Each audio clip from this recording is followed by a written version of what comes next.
తరపున వందనాలు తెలియచేస్తున్నాం. అలాగే రెండవ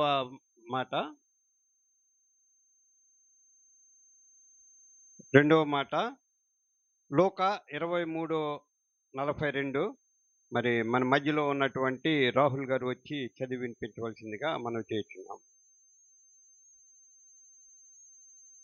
లూకా 23:2 క్షమించండి 23:43.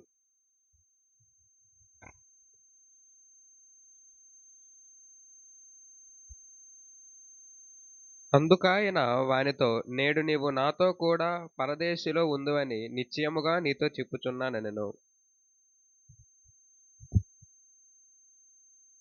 మరి రెండవ మాట మరి మన మధ్యలో ఉన్న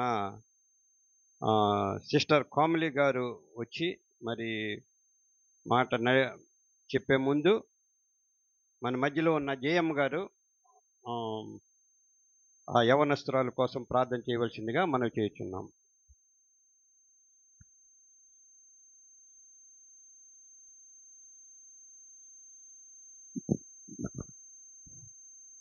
మహోన్నతుడ సర్వాధికారి అయిన నా ప్రభువ, దేవానికి వందనాలు, స్తోత్రములు, స్థుతులు నా రాజా, నా గొప్ప దేవుడా. అయా తండ్రి దేవా, ఇదిగో దేవా నాయన, ఈ శుక్రవారం నాడు తండ్రి మమ్మల్ని అందరినీ మీరు జ్ఞాపకం చేసుకొని తండ్రి నీ మందిరంలో ఇటు విధంగా మేమందరం కూడుకొని నిన్ను ప్రార్థిస్తుండగా దేవా నాయన మా మధ్య మీరు ఉండండి. నా తండ్రి నాయన 7 మాటలలో రెండవ మాట తండ్రి కుమారి కోమల గారు తండ్రి తనను నోటిని బోరగా మీరు వాడుకొని తండ్రి తను చెప్పేది మేము అర్థం చేసుకుని మా హృదయంలో ఉంచుకునే విధంగా నీ కృప చూపించమని అడుగుచున్నాను తండ్రి. నాయన తను మాట్లాడుచుండగా తండ్రి తన కాదు తండ్రి నాయన మీరే మాట్లాడుతున్నారని తండ్రి అక్కడ మీరై ఉండి తన ద్వారా తండ్రి ఆ స్వార్థని మాకు వినిపించే విధంగా నీ కృప చూపించమని నీవై ఉండమని యేసుక్రీస్తు చిన్న ప్రార్థన అడిగి పొందుకుంటున్నాను తండ్రి. ఆహా మహాత్మా ఆశరణ్య అవిమోచక దోషరహిత జంపే నిన్ను నా దోషమే కదా. ఆహా మహాత్మా ఆశరణ్య అవిమోచక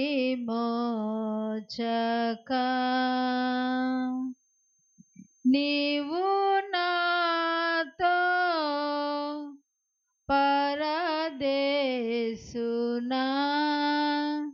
నేడేయుందువు పావనుండ ఇట్లు పలికి పాపిగా చేతి ఆహా మహాత్మా ఆశరణ్య అవిమోచక.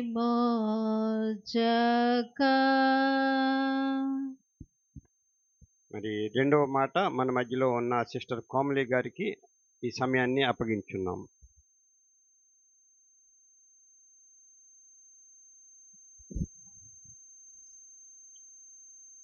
దేవుని నామానికి మహిమ కలుగును గాక. ఆమేన్. నన్ను ఈ దినాన ఇలాగ సురక్షితంగా తీసుకొచ్చిన దేవాది దేవునికి ఎంతగానో కృతజ్ఞతాస్తుతులు చెల్లించుకుంటున్నాను. కూడి వచ్చిన మీ అందరికీ కూడా నా హృదయపూర్వక వందనాలు. ప్రత్యేకంగా మోహన్ అంకుల్ గారికి, ఆంటీకి నాకు ప్రత్యేకమైన వందనాలు. నన్ను గుర్తించి నన్ను పిలిచినందుకు నేను ఎంతగానో ప్రోత్సహించాను. నేను ఇది చెప్పడానికి కూడా అంకుల్ ఇచ్చిన ప్రోత్సాహమే. మేము ఎంత భయపడినా మమ్మల్ని ఎంతగానో ఎంకరేజ్ చేసి ఈ సంఘంలో నిలబెట్టినందుకు ఎంతగానో వందనాలు చెల్లించుకుంటున్నాను. ఇప్పుడు చదవబోయే వాక్య భాగము లూకా సువార్త 23వ అధ్యాయము 43వ వచనం చూస్తే, అందుకాయన వానితో, నేడు నీవు నాతో కూడా పరదేశులో ఉందువని నిత్యముగా నీతో చెప్పుచున్నానెను. అయితే మనం ఇప్పుడు శుభ శుక్రవారము మనం ఎందుకు జరుపుకోవాలి? మనం చేసిన పాపాల నిమిత్తము బానిసలమవుతూ, బంధీలమవుతూ, నరకానికి పోతూ, నరకపు ఊబిలో పడుతున్న మనల్ని ప్రాణంగా ప్రేమించిన దేవుడే పరలోకాన్ని విడిచి భూలోకానికి వచ్చి మనం చేసిన పాపాల నిమిత్తము ఆయన మనకు బదుల శిక్షను భరించాడు. మనకి రావాల్సిన శిక్షను కొట్టివేశాడు. సాతాను నుండి మన పాపాలను బంధించిన సాతాను నుండి విడుదలను తొలగించాడు. శిక్షను తొలగించాడు. మరణాన్ని తొలగించాడు. మనకు విజయాన్ని అనుగ్రహించాడు. అందుకే లోక పాపాలన్నిటిని మోసుకొని పోవు దేవుని గొర్రెపిల్లగా దేవాది దేవుడు మన అందరి పాపాలను తన మోసుకొని మనకి నిత్య జీవాన్ని అనుగ్రహించి మరణమే లేనట్టు మనకు ఒక నిత్య జీవాన్ని మన కోసం తను మరణించాడు అన్నమాట. అంత గొప్ప దేవుని యొక్క సిలువను మనం ఒక ఆచారంగా ఏడాదికి ఒకసారిగా జరుపుకున్నట్టు కాకుండా ఆ సిలువ వెనకాల యొక్క దృక్పాదం మనము అర్థం చేసుకోవాలి. ఆ సిలువ వెనకాల యొక్క లోతైన భారం మనకు అర్థం కావాలి. ఆ దేవాని దేవుని యొక్క మహాయజ్ఞయానం మనం అర్థం చేసుకోవాలి. ఆ రక్షణ యొక్క స్పృహ మనం కలిగి ఉండాలి. అసలు ఆ దేవాది దేవుడు ఎందుకు అంత మూల్యం మనకి చెల్లించాల్సి వచ్చింది? ఒకసారి మనం బ్యాక్గ్రౌండ్కు వెళ్దాం. జస్ట్ అవుట్ లైన్స్ చూద్దాం. మనకు అందరికి తెలిసిందే దేవాది దేవుడు పుట్టికే ఒక శ్రమ అన్నమాట. ఎట్లా పుట్టారు? ఆయన పశువుల శాఖలో పుట్టారా? కాదు. మనము చదివిన ప్రతి అక్షరము అక్షరంగానే చదువుతున్నాము. ఆయన పశువుల పాకలో పరుండబెట్టెను, చుట్టి పరుండబెట్టెను. అంటే ఆయన ఎక్కడ పుట్టారో, ఎలా పుట్టారో, ఏ ప్లేస్ లో పుట్టారో కూడా తెలియదు. ఆయన చుట్టి పరుండబెట్టినానికే ప్లేస్ స్థలం లేనప్పుడు ఆయన పుట్టుక ఇంకెంత వేదనకరమైనది. ఆయన బ్రతుకు, ఆయన పుట్టుక అంతా ఒక శ్రమ. అయితే గెత్సేమనే తోటలో ఆ శ్రమ ఇంకా ఎక్కువైంది. ఆ వేదన ఇంకా ఎక్కువైంది. అసలు ఏమవుతుంది? ఆయన దేహము నుండి రక్తము వస్తుంది. హల్లెలూయా. నేను ఒక క్వశ్చన్ అడుగుతున్నా. ఆయన దేహము నుండి రక్తము మన కోసం వస్తుంటే మనం ఏనాడైనా ప్రార్థన చేసినప్పుడు కనీసం చెమట వచ్చేంతగానో మనం ఏనాడైనా ప్రార్థన చేశామా? లేదు. కానీ దేవుడు దేహం నుండి రక్తం వస్తుంది. ఆ సమయంలో ఆయన వేతన ఎంతలా ఉందంటే, ఆ సమయంలో ఎవరైనా బీపీ చెక్ చేస్తే మెడికల్ టెర్మినాలజీ ప్రకారము ఆ బీపీ చెక్ చేసే వాళ్ళకు కూడా బీపీ వచ్చేంతలా ఉంది. ఒక దేహం నుండి రక్తం వచ్చిందంటే ఆ మనిషి చనిపోయినతో సమానం. కానీ దేవాది దేవుడు కాబట్టి తన ప్రణాళిక ఆ టైంలో తను చనిపోకూడదు. తనకి ఇంకా ఉంది, చాలా కార్యక్రమాలు ఉన్నాయి కాబట్టి ఆ టైంలో చనిపోలేదు. ఆ గెత్సెమనే తోటలో అయిన తన వేదన తర్వాత అరెస్ట్ వారెంట్తో రోమా గవర్నమెంట్ వచ్చిందనమాట. వచ్చిన తర్వాత విట్నెస్ గా ఎవరు? ఇస్కరియోతు యూదా. ఇప్పుడు మన పక్కనున్నాలే మనల్ని వెన్నుపోటు పొడుస్తారు అన్నట్టు ఇస్కరియోతు యూదా విట్నెస్ గా వచ్చారు. అసలు ఎందుకు విట్నెస్ గా రోమ గవర్నమెంట్ తీసుకొచ్చింది? ముద్దు పెట్టాలి. అసలు ఎందుకు రోమ గవర్నమెంట్స్ కి యేసు ప్రభువుని గుర్తు పెట్టడం అంత కష్టం? ఎందుకంటే అది చిమ్మ చీకటి.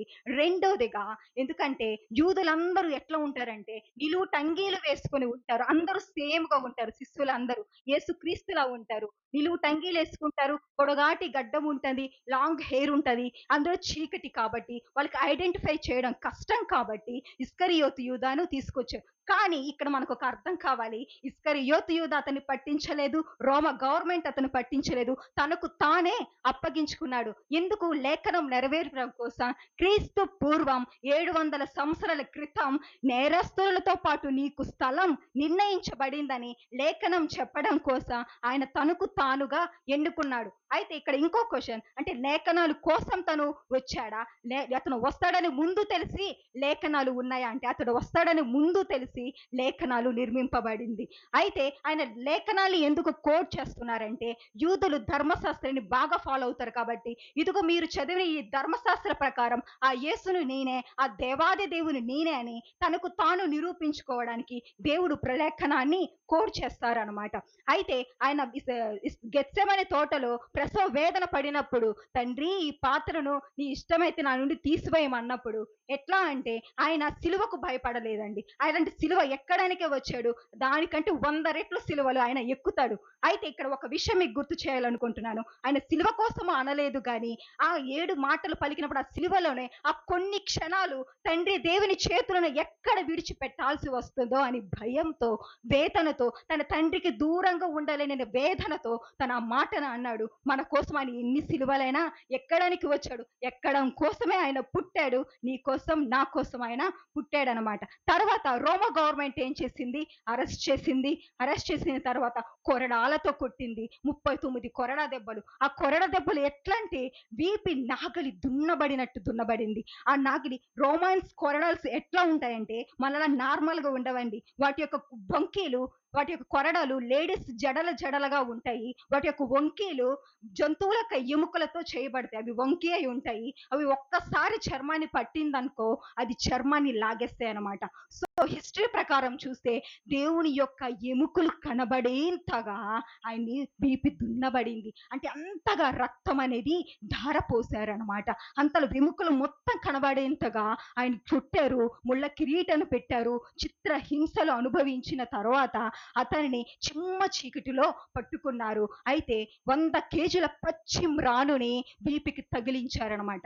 తర్వాత ఆ శరీరంలో ఉన్న ఆ గాయాలు రక్తానికి అతనికి గోనె పట్టె కట్టారండి. మనకి చిన్న దెబ్బ ఏదైనా తగిలితే ఏదైనా రఫ్ వస్తువు మనం పెడతామా, చాలా ప్రాణం పోయేంతగా ఉంటుంది కదా. అలాంటి శరీరం మీద వాళ్ళు ఏం పెట్టారు, గోనె పట్టెను కట్టారనమాట. అంత వేదన పడుతూ 100 కేజీల పచ్చిమ్రాను, ఎండు మ్రాను కాదు పచ్చి మ్రానును 5 కిలోమీటర్లు నడిపించారు. చిమ్మ చీకటిలో పట్టి వెండు టెండలో ఆకాశంలో వేలాడదీశారండి. ఆయన ఆ వేలాడదీసినప్పుడు పలుకుతున్న పరిపూర్ణమైన 7 మాటల యొక్క సంపూర్ణ అర్థం మనం తెలుసుకోవాలి. దీనిని ఒక మనం మాటల్లా కాకుండా ఆ మాటల వెనుకలు ఉన్న లోతైన భారాన్ని మనం చూడాలి. అందుకనికే ఎప్పుడు మనం ఆచారంగా నార్మల్ గా కాకుండా ఆ దేవుని యొక్క దృక్పాన, ఆ యజ్ఞయానం ఎందుకు మన కోసం చేశారు అని చూసుకోవాలి. అయితే మెడికల్ టెర్మినాలజీ ప్రకారం కాదు కానీ చట్ట ప్రకారముగా ఇండియన్ ఎవిడెన్స్ క్లాస్ 32 ప్రకారము, ఆర్టికల్ ప్రకారము ఏంటంటే ఒక మనిషి చనిపోయే ముందు చివరి మాటలు అనేది చాలా కీలక పాత్రను పోషిస్తాయి. అందుకే హాస్పిటల్లో కానీ కోర్టులో కానీ ఎవరైనా సూసైడ్ అటెంప్ట్ చేసినప్పుడు సుపీరియర్ అంటే పోలీస్ అధికారి ఒక స్టేట్మెంట్ ని తీసుకుంటారు. తెలియని వాళ్ళు ఏమంటారంటే అసలు ఈ సిచ్యువేషన్ లో ఆ స్టేట్మెంట్ అవసరమా అంటారు. కానీ అవసరమే. ఎందుకు అవసరం అంటే ఒక చనిపోయే వ్యక్తి, మనిషి చనిపోయే చివరి వాంగ్మూలం అనేది చాలా ఇంపార్టెంట్. దాని యొక్క గ్రావిటీ అనేది చాలా చాలా కీలకమైనది. అందుకని ఎవరైనా సూసైడ్ చేసుకున్నప్పుడు చనిపోయిన మొద్దు నీ పేరు రాసి చచ్చిపోతానంటారు. అందుకే ఈ మాటలను కోర్టు కూడా చాలా సీరియస్ గా తీసుకుంటుంది. ఒక మనిషి చనిపోతేనే అంత వాల్యూ ఇచ్చినప్పుడు, ఒక మనిషి మాటలకి అంత గ్రావిటీ ఉన్నప్పుడు దేవాది దేవుడు పలికిన ప్రతి మాటకి ఎంత వాల్యూ ఉంటుంది. ఆయన మాటలు ఎంత ముఖ్యమైనదంటే గాంధీ గారి లాంటి వారికి వెన్నెపూసగా ఉన్నాయి. ఈ ప్రపంచ సార్వభౌమాధికారానికి శాంతి సమాధానాలుగా, ప్రధాన సూత్రాలుగా ఆయన యొక్క మాటలు ఇప్పటికి కూడా ఉన్నాయి. హల్లెలూయా. అటువంటి దేవాది దేవుడు పలికిన 7 మాటల గురించి మనం అక్షరాలలో కాదు, లోతైన భావాలలో పరిపూర్ణంగా మనం అర్థం చేసుకుందాం. అసలు ఏం జరుగుతుంది? ఒక భయంకరమైన సిచ్యువేషన్ జరుగుతుంది. అటువంటి సిచ్యువేషన్ లోన ఏమవుతుందంటే దీనినే మత్తయి గారు కోట్ చేశారు. మత్తయి సువార్త 27వ అధ్యాయము 41 నుంచి 44 వచనాలు చదువుతారా ఎవరైనా? మత్తయి సువార్త 27వ అధ్యాయం 41 నుంచి 44 వచనాలు. అలాగే శాస్త్రులు పెద్దలను ప్రధాన యాజకులు కూడా ఆయన అపసమహలు వీడు ఇతరులను రక్షించను కనుక రక్షించలేదు.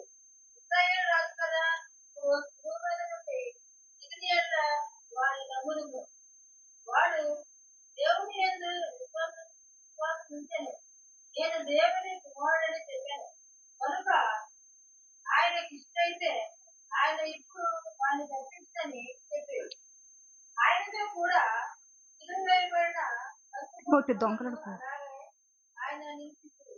హల్లెలూయా. ఇక్కడ మనము 44 వచనాన్ని బాగా అబ్జర్వ్ చేస్తే ఆయనతో కూడా సిలువ వేయబడిన బందిపోటు దొంగలను అలాగే ఆయనను హింసించిరి. ఇక్కడ ఈ ఇద్దరు దొంగలనేది ప్రస్తుత లోకానికి సాదృశ్యం అనమాట. ఎట్లా సాదృశ్యం అంటే ఇద్దరు ఒకేసారి సిలువ వేయబడ్డారా? ఎస్, ఇద్దరు ఒకేసారి సిలువ వేయబడ్డారు. ఇద్దరు మరణపు అంచుల్లో ఉన్నారా? ఎస్, ఇద్దరు మరణపు వంచులో ఉన్నారు.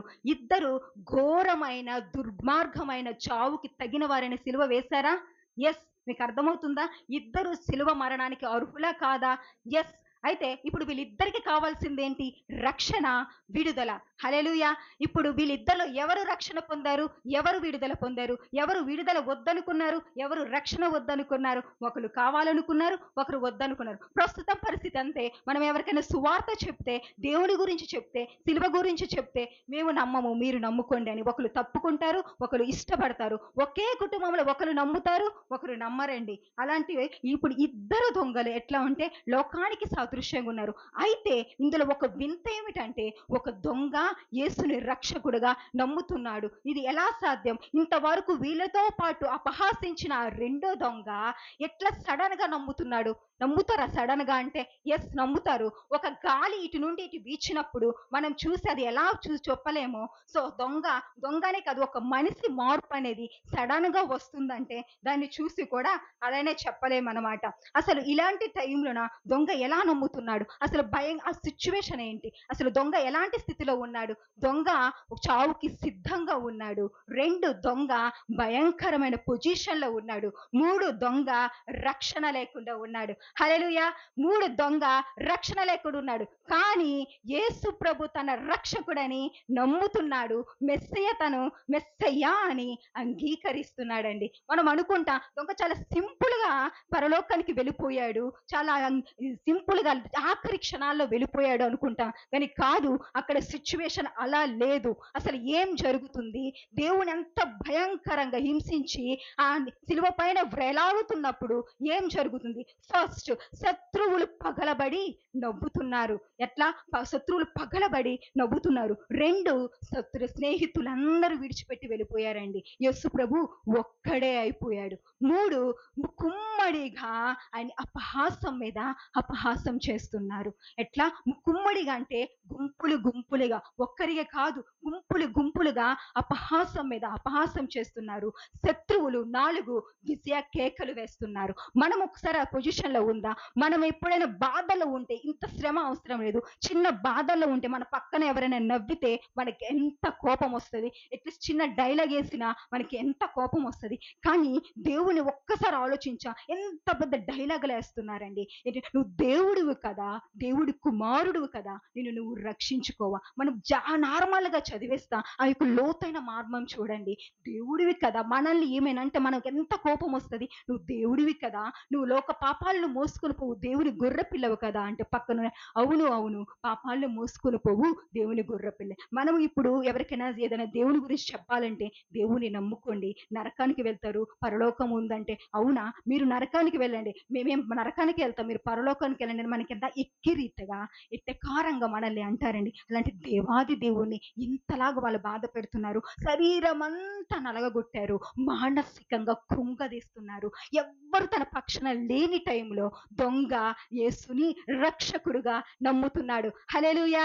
యేసుని మెస్సయ్యగా తన హృదయంలోనికి అంగీకరిస్తున్నాడు. నాకు ఇక్కడ ఇంకో వింత చదువుతున్నప్పుడు నాకు అర్థమవుతుంది ఏంటంటే, అసలు అక్కడ ఏ ప్రూఫ్ ఉంది, ఏ ఎవిడెన్స్ ఉంది దొంగ నమ్మడానికి? అక్కడ చుట్టుపక్కల భయంకరమైన సిచ్యువేషన్ లో దొంగ ఎట్లా నమ్ముతాడు? మనం నమ్మడానికి ఏముంది? పునరుత్థానం ఉంది, పరిశుద్ధ గ్రంథమైనటువంటి బైబిల్ ఉంది, భక్తుల జీవిత చరిత్రలు ఉన్నాయి, అపోస్తుల హతసాక్షులు ఉన్నాయి, మిషనరీల జర్నీలు ఉన్నాయి. అయితే నా డౌట్, ఇన్ని ఆధారాలను ఉన్న మనం ఎంతలా నమ్ముతున్నాము? మనం ఇంకా నమ్మక ఇంకా దేవుడికి పరీక్ష చేస్తాము. ఎట్లా అంటే, దేవుడా నాకు జాబ్ ఇస్తే నువ్వు దేవుడవయ్యా, నాకు ఇల్లు ఇస్తే నువ్వు దేవుడవయ్యా, నాకు పెళ్లి చేస్తే నువ్వు దేవుడు, అప్పుడే నేను నమ్ముతాను అంటారు. కానీ దొంగకి ఏ ఆధారాలు లేవు. తన చుట్టుపక్కలంతా భయంకరమైన సిచ్యువేషన్ లో దొంగ నువ్వు నా రక్షకుడు ప్రభువా, నువ్వు నా సేవియర్ అని నమ్ముతున్నాడండి. అంత గొప్ప నమ్మకము. దొంగ ఈజీగా వెళ్ళిపోయాడా దేవుడి దగ్గరికి? కాదు. తన నమ్మకాన్ని ఒకసారి మనం చూద్దాం. అదే ప్లేస్ లో మనముండి టెస్ట్ చేద్దాం. ఇంకా చూస్తే దొంగ ఎట్లా అంటే జాగ్రత్తగా వినండి, భయంకరమైన సిచ్యువేషన్ లో, మండు టెండలో, ఆకాశంలో, నడినెత్తి మీద సూర్యుడు ఉన్నాడు, అంధకారము కమ్మకముందే, చీకటి రాకముందే దొంగ యేసుని రక్షకుడుగా నమ్మాడు. హల్లెలూయా. మీకు అర్థమవుతుందా? ఎప్పుడు అంధకారం వస్తుంది? దేవుడు మరణించిన తర్వాత వస్తుంది. ఇక్కడ ఆధారాలు లేవు, ప్రస్తుతం జరుగుతున్న అద్భుతాలు కూడా లేవు. అంధకారం కమ్మక ముందే దొంగ యేసుని నా సేవియర్ అంటున్నాడు. 2 ఏంటంటే, దేవాలయపు త్వర చినగక ముందే దొంగ నమ్మేశాడండి. బండలు బ్రద్దలవ్వక ముందే దొంగ నమ్మేశాడు. శతాధిపతి నువ్వు నిజముగా దేవుడి కుమారుడు అయ్యా అనకముందు, శతాధిపతి ఎవరు?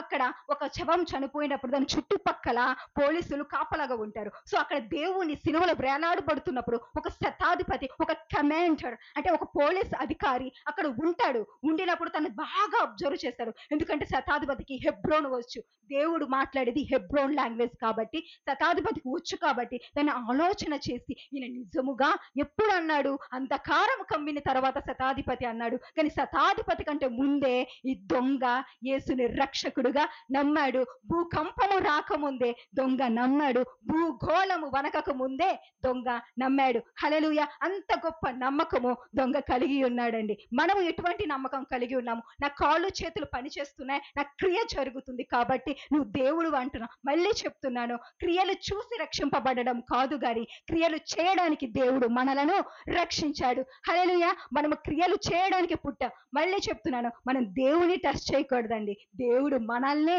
పరీక్ష చేస్తాడు. అది మొదటిగా దేవుడిని దొంగ తన హృదయంలోనికి విశ్వసించాడు. తన నోటితో మెస్సయ్యను ఒప్పుకున్నాడు. అందరూ తమ హృదయం నుండి తీసివేసినప్పుడు దొంగ తన హృదయంలోనికి దేవుని రక్షకుడుగా అంగీకరించాడు. హల్లెలూయా! ఇప్పుడు దొంగ మొదటిగా చేసిన పని ఏంటంటే దేవుణ్ణి నమ్మాడు. అదే లూకా సువార్త 23వ అధ్యాయము 41వ వచనం చదువుతారా?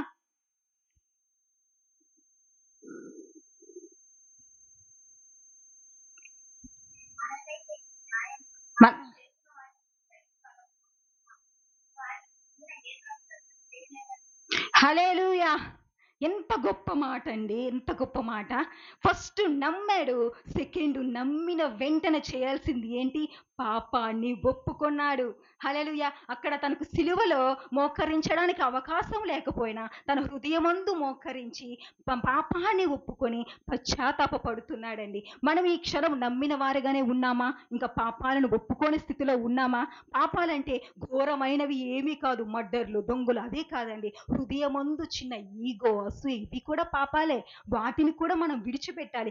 దేవుడి ఎదుట మనం ఎలా ఉన్నాం, మన హృదయాన్ని ఎట్లా విప్పుతున్నాం అని దేవుడు చూస్తున్నాడు. దొంగ హృదయాన్ని దేవుడు చూశాడండి.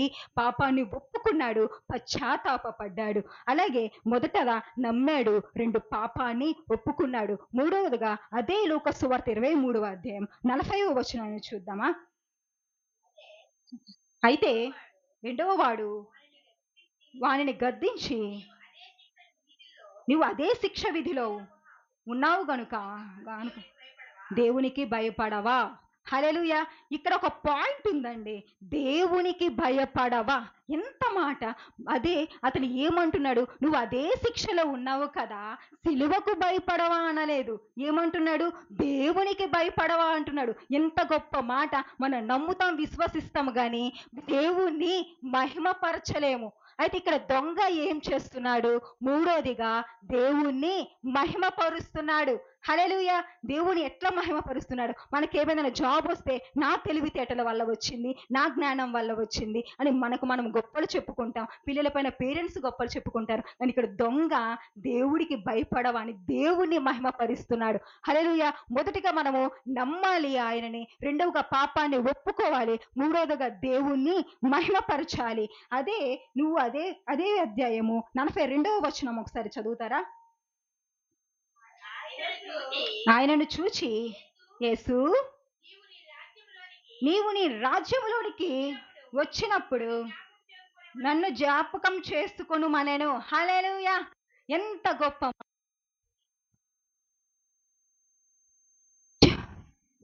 నువ్వు నీ రాజ్యంలోనికి వచ్చినప్పుడు నన్ను జ్ఞాపకం చేసుకోమనెను. ఇక్కడ నాకు అర్థం కానిది ఏంటంటే, దొంగకి రాజ్యం గురించి ఎట్లా తెలిసింది? అసలు రాజ్యం అంటే ఏంటి దొంగకి ఎట్లా తెలిసింది? అప్పుడు పురాతన కాలంలో సిలువ హిస్టరీ కనుక మనం చదివినట్లయితే, సిలువ వేయబడి వారికి మెడలోన ఒక బిల్లను వేసి వారిని ఈ సెక్షన్ ప్రకారం ఈ పాయింట్లో మేము సిలువ వేస్తున్నామని రాజ్యాంగానికి చూపించాలి.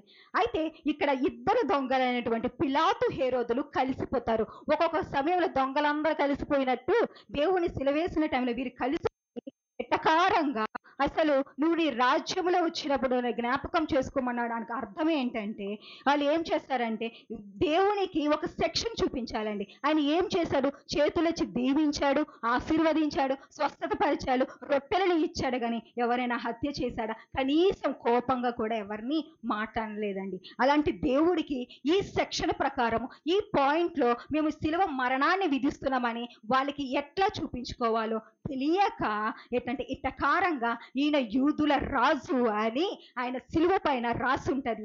కానీ వాళ్ళు ఎటకారంగా వేసిన ఇక్కడ దొంగ దాన్ని కన్ఫర్మ్ గా డిక్లేర్ చేశాడు. హల్లెలూయా! ఎంతగా నమ్మాడంటే దొంగ ఇది దేవుడు నిజంగా యూదులు రాజు అయ్యా అని నమ్ముతున్నాడు. దొంగ ఎంతలా తన యూదుల రాజాలంటే నువ్వు శిలువ నువ్వు ఈ సింహాసనం ఎక్కుతే రాజు అని వీళ్ళందరూ అంటున్నారు. నువ్వు సింహాసనం ఎక్కక ముందే రాజు అని నేను నమ్ముతున్నాను ప్రభువా, నీవు రాజువే అంటున్నాడు. రెండోదిగా నువ్వు ఎక్కబోయే సింహాసనము కాదని, నువ్వు ఎక్కబోయే సింహాసనము సిలువే అని నేను నమ్ముతున్నాను ప్రభువా, నువ్వు రాజువే అంటున్నాడు. నువ్వు పెట్టుకున్న ముళ్ళ కిరీటం, నువ్వు పెట్టుకుంటే జీవ కిరీటము వీళ్ళందరూ రాజువా అంటున్నారు లోకమంతా. కానీ నువ్వు పెట్టుకున్న ముళ్ళ కిరీటమే నాకు జీవ కిరీటాని కోసం పెట్టుకున్నావని నేను నమ్ముతున్నాను. నీవు రాజువి ప్రభువా. నువ్వు వస్త్రధారణ, రాజు వస్త్రాలు ధరించుకుంటే ఈ లోకమంతా నువ్వు రాజు అంటారు. కానీ నాకు నీతి వస్త్రాలు ధరించడం కోసం నువ్వు వస్త్రహీనుడు అయ్యావు ప్రభువా, నువ్వు రాజువి అని నమ్ముతున్నాడు. ఇంత గొప్ప నమ్మకం అండి. మనం ఇప్పుడైనా ఏనాడైనా ఇలా ఆలోచిస్తున్నామా దేవుడి గురించి? మన అవసరాలు, మన కోరికలు, మన ఇష్టాల కోసమే పరుగులు ఎడుతున్నాము. కానీ దొంగ ఎంతలా నమ్మాడండి. మూడోదిగా దొంగ ఏం చేస్తున్నాడంటే సువార్త చెప్తున్నాడు. హల్లెలూయా! ఏమని సువార్త చెప్తున్నాడు? ఈయన తప్పు చేశాడు అంటుంటే దొంగ మాత్రము ఈయన ఏ తప్పు చేయలేదని దేవుడు పక్షాన నిలబడి సాక్ష్యం ఇస్తున్నాడు. హల్లెలూయా! రెండోదిగా సువార్తలో దేవుడు ఈయన రాజుగా దొంగ ప్రకటిస్తున్నాడు. హల్లెలూయా! మూడోదిగా తోటి దొంగని గద్దిస్తున్నాడు, చెప్పుతున్నాడు. నాలుగవదిగా ఈ లోకమంతా అందరూ చూస్తుండగా, దొంగ చూస్తుండగా అందరికి విరుద్ధముగా, లోకానికి దొంగకి విరుద్ధముగా అతని హత్తుకున్నట్టు మాట్లాడుతున్నాడు. ఎంత గొప్ప సువార్త! మనం ఎట్లా చెప్పుతున్నాం? మనం రక్షింపబడి ఎన్ని సంవత్సరాలు అవుతుంది? మన సువార్త, మన బైబిల్ బట్టి ఇంటింటికి తిరగాల్సిన అవసరం లేదు. కానీ సువార్త అంటే మనలో మనము క్రీస్తుని చూపించుకోవడమే. మనలో, మన క్రియలలో, మన చూపుల్లో, మన నడవడి తలవికులు, మనం ఉండే ప్రతి ఆఫీసులో, వర్క్ ప్లేసెస్ లో మనలో మనం చూపించుకుంటే ఆటోమేటిక్ గా అందరూ దేవుని రాజ్యానికి వస్తారు. హల్లెలూయా! మూడోదిగా దొంగ ఏం చేస్తున్నా? నాలుగవదిగా సువార్త చెప్తున్నాడు. అదే విధంగా దొంగ సేమ్ అధ్యాయములను చూసుకుంటే నాలుగోది, నువ్వు అదే శిక్షలో ఉన్నావు కదా, దేవునికి భయపడవా అంటే, దేవారేసు నీవు నీ రాజ్యంలోనికి వచ్చినప్పుడు నన్ను జ్ఞాపకం చేసుకొనుమనెను 42వ వచనంలో ఉంటదండి. అంటే దాని అర్థం ఏంటంటే దొంగ తీర్పుకి సిద్ధపడుతున్నాడు. హల్లెలూయా! తీర్పుకి సిద్ధపడుతున్నాడు. అసలు తీర్పు గురించి దొంగకి ఎట్లా తెలుసండి? ఎంత బాగా సిద్ధపడుతున్నాడు అంటే తీర్పు ఉంటదా? ఉంటది కదా. పాపులకి, దుర్మార్గులకి మాత్రమే తీర్పు కాదు, మనకు కూడా తీర్పు ఉంటది. మన తీర్పు ఎందుకు ఉంటది? బహుమానాల కోసము ఉంటది. సో దేవుని రాజ్యానికి మనము కూడా తీర్పు కోసం సిద్ధపడాలి. మన ప్రవీణ్ పగడాల గారు అంటారు, మరణాన్ని మనమట ఆలింగనం చేసుకోవాలంట. మరణం ఎప్పుడు వస్తుందా, ఆ దేవునితో మనం ఎంతలా కలిసి ఉంటామా అని మనం ఆశగా ఎదురు చూడాలంట.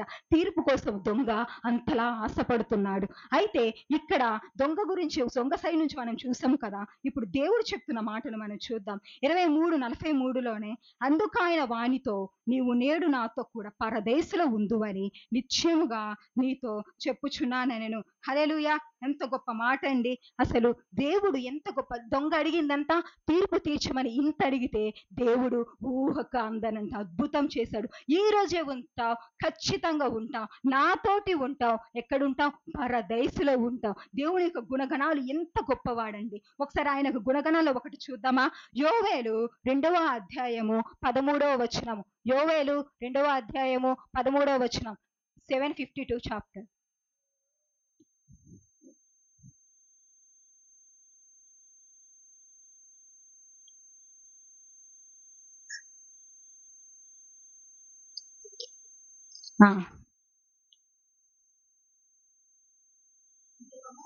2వ అధ్యాయం 13వ వచనం. నీ దేవుడైన యెహోవా కరుణా వాత్సల్యము గలవాడును శాంతిమూర్తియు అత్యంత కృప గలవాడునై ఉండి తాను చేయనుద్దేశించిన కీడును చేయక పశ్చాత్తాపపడును గనుక మీ వస్త్రములను కాక మీ హృదయములను చింపుకొని ఆయన తట్టు తిరుగుడి. ఎంత గొప్పవాడండి ఆయన, కరుణా వాత్సల్యం గలవాడు. అందుకే తన చుట్టూ రణగన ధ్వనులు, వేదనలు, దుఃఖాలు వస్తున్నా ఒక పాపి పశ్చాత్తాప పడుతుంటే ప్రశాంతంగా వింటున్నాడండి. మనకు ఒక రోజంతా నిద్ర లేకపోతే లైట్ ఆన్ చేస్తే మనకి ఎంత ఇరిటేషన్ వస్తుందో, 6 hours కష్టపడిన తర్వాత ఎవరైనా మన పక్కకు వచ్చి మాట్లాడితే వెంటనే మనం చిరాకు పడతాం. కానీ దేవుడు అంత వేదనలో కూడా ప్రశాంతంగా పాపిని ఒక పశ్చాత్తాపాన్ని విడుతున్నాడు. అంటే ఇక్కడ నాకు ఒకటి అర్థం కాలేదు, నాకు ఒక క్వశ్చన్ ఉంది. అయితే దేవుడు ఇప్పుడు దొంగ అంటే ఆ ప్లేస్లో ఉన్నాడు, ఆ సమయంలో నమ్మాడు కాబట్టి పశ్చాత్తాపపడ్డాడు. మరి దేవుని గురించి తెలియని వాళ్ళు ఎందరో ఉన్నారు, వాళ్ళందరికీ రక్షణ ఉందా? అసలు ఇప్పుడు ఎరగని వారు, కంప్లీట్గా తెలియని వాళ్ళు కూడా ఉన్నారు కదా, వాళ్ళకి రక్షణ ఉందా అంటే ఉంది. దేవుడు ఆత్మస్వరూపిగా వారి దగ్గరికి వెళ్ళి సువార్త చెప్పాడండి. చనిపోయిన వాళ్ళ ఆత్మలకు వెళ్ళి కూడా. ఇది ఒకానొక ఘట్టంలో కాలంలో జరిగింది. ఒకసారి చూద్దామా? మొదటి పేతురు పత్రిక 3వ అధ్యాయము 19-20 వచనాలు. మొదటి పేతురు పత్రిక 3వ అధ్యాయము 19-20 వచనాలు. మొదటి పేతురు పత్రిక 3వ అధ్యాయము 19-20 వచనం. దేవుని దీర్ఘశాంతము ఇంకా కనిపెట్టుచుండినప్పుడు పూర్వము నోవాహు దినములలో ఓడ సిద్ధపరచబడుచుండగా అవిధేయులైన వారి యొద్దకు, అనగా చెరలో ఉన్న ఆత్మల యొద్దకు ఆయన ఆత్మరూపిగానే వెళ్ళి వారికి ప్రకటించాను. హల్లెలూయా. నోవాహు దినములలో నమ్మని వారు ఎందరో ఉంటే వారి దగ్గరికి దేవుడు ఆత్మరూపిగా వెళ్ళి సువార్త ప్రకటించి వాళ్ళకి రక్షణ అనేది అనుగ్రహించాడు. అయితే దేవుడు క్రైస్తవులు వింటేనే మొరను వింటాడా? అన్యజనులు విన్న మొరను కూడా వింటాడా? ఆయన అందరికీ దేవుడు, ఆయన నిజముగా మొర్రపెట్టు వారికి ఆయన సమీపముగా ఉన్నాడు. అసలు ఎవరు ఆయన అన్యజనుల మొరను వింటాడో లేదో తెలుసుకుందాం. రోమీయులకు రాసిన పత్రిక 2వ అధ్యాయము 15వ వచనం. రోమీయులకు రాసిన పత్రిక 2వ అధ్యాయము 15వ వచనం. హట్టివారి మన సాక్షి కూడా సాక్ష్యం ఇచ్చుచుండగను వారి తలంపులు ఒక దాని మీద ఒకటి తప్పు మోపుచు లేక తప్పు లేదని చెప్పుచుండగను ధర్మశాస్త్రసారము తమ హృదయముల యందు వ్రాయబడినట్లు చూపుచున్నారు. అంటే దాని అర్థం ఏంటంటే ఆ పైన వచనాలు మనం చూస్తే అన్యజనులండి. అన్యజనుల హృదయంలో ఏముందంట? ధర్మశాస్త్రము. ధర్మశాస్త్రం అంటే ఏంటి? దేవుడు. మరి అన్యజనుల హృదయాలు ధర్మశాస్త్రాన్ని ఎవరు పెట్టారు? ధర్మశాస్త్రాన్ని రచించిన దేవుడే ధర్మశాస్త్రాన్ని అన్యజనుల హృదయాల్లో పెట్టాడు. ఆయన అన్ని భాషలు, అన్ని దేశాలు ఆయనవేనండి. పూర్వము భూమధ్యంపురములో అనమాట బాబేలు గోపురం నిర్మాణం జరిగినప్పుడు ఒకటే భాష, ఒకటే మానవ జాతి ఉండేది. అయితే దేవుడు తన ప్రణాళిక సంకల్పము చెప్పున అనేక భాషలుగా విడదీశారు. ఒకటి, దానికి ఉన్నతమైన 2 మర్మాలు ఉన్నాయి. ఒకటి సాతాను వ్యూహానికి ప్రతి వ్యూహము ఒకటి. 2, తనలోని కోటాని కోట్ల తత్వ గుణాలను వెల్లడిపరచడానికి, అతీతమైన రూపవర్ణితమైన సౌభాగ్యాన్ని తనను తాను రూపించి చెప్పుకోవడానికి ఒక భాష సరిపోదు. కాబట్టి అన్ని భాషలుగా దేవుడు మన దేశాన్ని విడదీశాడు. అందుకే ఏ దేశము వారు, ఎక్కడి వారు ఆయన మొర్రపెట్టిన నిజముగా ఆయన వింటాడు. అదే విధంగా మన భారతదేశంలో కూడా పూర్వమున మహారుషులు, మునులు తపస్సు చేసినప్పుడు దేవా నువ్వు ఎక్కడ, నిన్నెలా మేము గుర్తించాలి అంటే దేవుడు వాళ్ళకి ప్రత్యక్షమై చెప్పేది బలి కర్మకాండ. అని ఒక ప్రతి వేదంలో ఉందండి, ఋగ్వేదంలో ఉందన్నమాట. ప్రతి గ్రంథంలోనే తన యొక్క ముద్రను ఆయన గుర్తించాడు. తనని ఎలా కనిపెట్టాలో ఆనవాళ్ళను దేవుడు పరిశుద్ధాత్ముడు పెట్టాడు. బలి కర్మకాండ అంటే ఏంటి? రక్తము చిందించడం.